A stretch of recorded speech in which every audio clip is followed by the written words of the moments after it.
Hello and welcome to Bangladesh Today. I'm Smita Prakash. It's been a difficult week in Bangladesh, with the BNP-Jamaat combined refusing to call off their hartal and refusing to come to the negotiating table with the ruling Awami League government to end the deadlock over the contours of a caretaker government.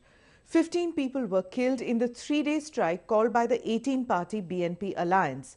Business establishments of minorities were attacked, and what began as an agitation for a non-party caretaker government turned into an agitation for the release of war criminals who are on trial for the genocide of 1971. Surhawadi Udyan in Dhaka. This is where Sheikh Mujibur Rahman had delivered the historic speech on March 7, 1971, where he had said, "This time the struggle is for our freedom." It is also the historic venue where the remnants of the Pakistan Army surrendered to India on December 16, 1971. But on October 25, 2013, Khalida Zia shared the stage with those who are against the liberation war of Bangladesh at this very historic spot. The 18-party opposition alliance led by the BNP announced launching a 60-hour strike on October 27th from this monument and its gardens, which is held sacred by the freedom fighters of Bangladesh. The banners and placards displayed by the Jamaat Shibir activists portrayed images of their top leaders who had been sentenced to death or were under trial in connection with the war crimes. They chanted slogans for the release of war criminals like Ghulam Azam, Dilawar Hussain Saidi, Mujahid and Qadir Mullah. The children of Bangladesh's freedom fighters washed the altar of Shikha Chirantan with their blood to protest Khalida Zia's remarks made at these grounds earlier, demanding the release of war criminals. They felt that she had desecrated the altar that symbolized Bangladesh's independence. In the months before elections, the rigidity and vitriol displayed by the BNP is not winning them any friends. If there is a free and fair election, there is no chance for Jamaat-e-Islami to win the election, as they are being tried for war crimes and people are already, they became aware of Jamaat-e-Islami's misdeeds of the past, the recent past, or their activities during the birth of Bangladesh, during the liberation war of Bangladesh. So now people of Bangladesh, they have decided they are not going to vote Jamaat-e-Islami anymore, and Jamaat knows it very well. Perhaps it is because of this very reason that the Jamaat has been given a green signal by its allies to instill fear in the people. All of last week they clashed with the police, burnt public property and targeted minorities across the country. Most of Bangladesh's prominent newspapers reported that the Islami Chhatra Shibir activists had been ordered by the party high command to take control of the rally in Surhawadi Udyan and the hartal groups across the country. It doesn't seem to bother Khalida Zia that her party's agenda has been hijacked by the Jamaat. Either that or she has actively outsourced the chore of violence to the Jamaat.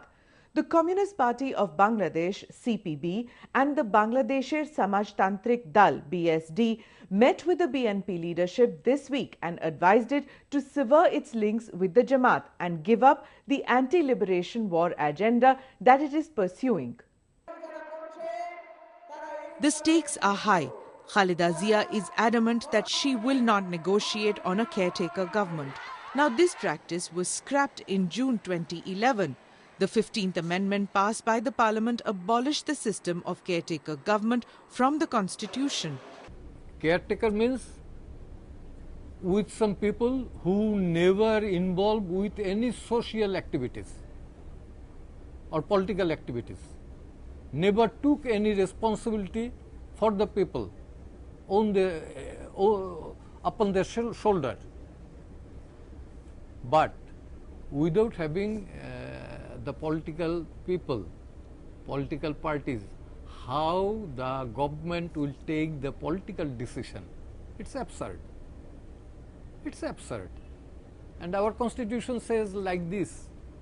Under the constitution, there is no provision for election under caretaker government because it was absolutely, removed. It was removed from the constitution. Not only that, even there is a ruling of the Supreme Court that the way caretaker government's concept was introduced in the constitution, that was basic, that was against the spirit of the constitution. That's why, Supreme Court has already null and void that concept of caretaker government. Later we had this amendment, 15th amendment, that said that, well, in a democracy, in every country like India, like Britain, or any democracy, the way election is being conducted, in Bangladesh it should be like this.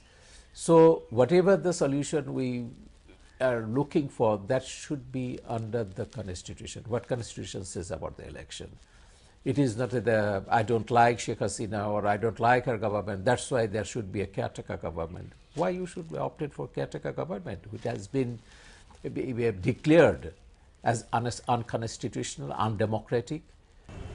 A professor at University of Dhaka, Shafi Ahmed, said that there was a clash of ideologies between the two leading political parties, and he believes that the demand of caretaker government before the elections is illegitimate. Absolutely, at this point, there is no provision that the caretaker government can take over from a elected government. There's no, absolutely there's no. If BNP would have come to parliament earlier and the kind of proposals that they really gave to the people day before yesterday, if they would have really selected this in the parliament, even then there could have been some discussion. But now at the moment there is no way that a non-elected cabinet takes over power from that. Absolutely there is no way. And I think whatever BNP is now trying to really put on or emphasize for years, but just at the moment I think they also understand that they have lost their ground. They have to come or accept or acknowledge or to take part in a elected representatives which really form the government. Sheikh Hasina has proposed establishing an all-party government with herself as the leader to oversee the elections, but Khalida Zia has rejected that. She told yesterday that she will not go any election under the leadership of Sheikh Hasina. I think it is not reasonable. It's not reasonable. She must go. If she desire or she means for democracy, she must go for election under Sheikh Hasina, because she is the Prime Minister of the government and it's the parliamentary system, and according to our constitution, present constitution and 72 constitution of the 1972, she is the head of the institution. She can demand certain thing that election commission should be strengthened. আমাদের মাননীয় প্রধানমন্ত্রী পরিষ্কার বলছেন যে সাংবিধানিক মোতাবেক নির্বাচন হবে, আর খালেদা জিয়া অগণতান্ত্রিক এবং সংবিধানের বিপক্ষে তিনি কথা বলছেন, সেটা বাংলার মানুষে কোনোদিন মেনে নেবে না। এই দেশে নির্বাচন সংবিধানের মোতাবেক নির্দিষ্ট সময় হবে, এই নির্বাচনে সবাইকে আসার আমরা আমন্ত্রণ জানাচ্ছি। But in a recent telephonic conversation between Sheikh Hasina and Khalida Zia, it was clear that the BNP leader will not budge from her stand of not contesting with Sheikh Hasina at the helm. The Awami League government of Sheikh Hasina was elected for 5 years, was formed in January 6, 2009, and it will complete its 5-year term on January 5, 2014. But Khalida Zia says that as of October 25th, this government is illegal.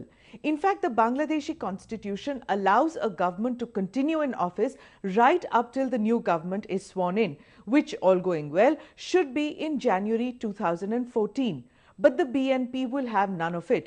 It wants a neutral government to be in place before it agrees to take part in the general election. Sheikh Hasina's government can legally stay on till January 24th, 2014. If this government is illegal, how did Khalida Zia attend the rally this week with the flag and security protocol of a leader of the opposition? If the government is illegal, so is her status as leader of the opposition. Khalida Zia also has a memory lapse of sorts.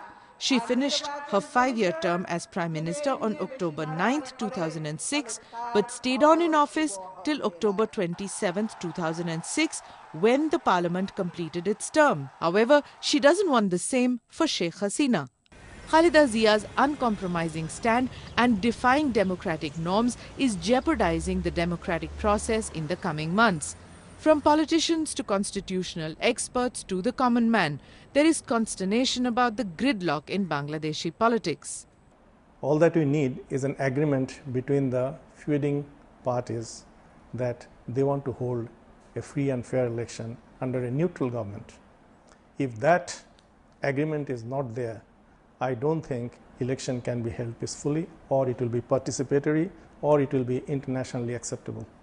The international community has expressed the hope that the elections in Bangladesh would be inclusive, as unilateral elections would deepen the political crisis in the country and lead to instability. However, protocol and ego issues between Sheikh Hasina and Khalida Zia has resulted in a deadlock that nobody knows how to resolve. In a sense, this political deadlock is an old one which occurs almost every 5 years before elections. The two major parties are led by two leaders whose hatred towards each other is legendary. They blame each other for every ill under the sun, including conspiring to kill each other. The Election Commission can play a major role in bringing about a consensus on how the elections are to be held. In Bangladesh, political the Election Commission is not just, but in fact, it is the Election Commission that will run the whole show. So anyway, we hope that these two ladies understand the hopes and aspirations of the whole nation. And there has been some hopes that they will come to some negotiation and will agree to go for election together. A recent study of the London-based Institute of Commonwealth Studies by Francis Harrison suggests that the rivalry between the two Begums and their parties runs so deep that each would prefer to hand the country over to the army rather than see the other come to power. That would indeed be a regressive step, something that the people of Bangladesh would strongly oppose. Already, trade and industry has suffered a great deal due to the hartals in the past week. Optimism over democratic transition of governments in Bangladesh now has been replaced by a sense of apprehension. 60 hours of shutdown and 15 people dead this week. A court verdict expected on the 3rd of November on two Al-Badr leaders, which could lead to volatility if the Jamaat is not happy with the verdict. Add to that the inflexible position of the two parties. The coming weeks in Bangladesh look bleak at best. Thanks for watching.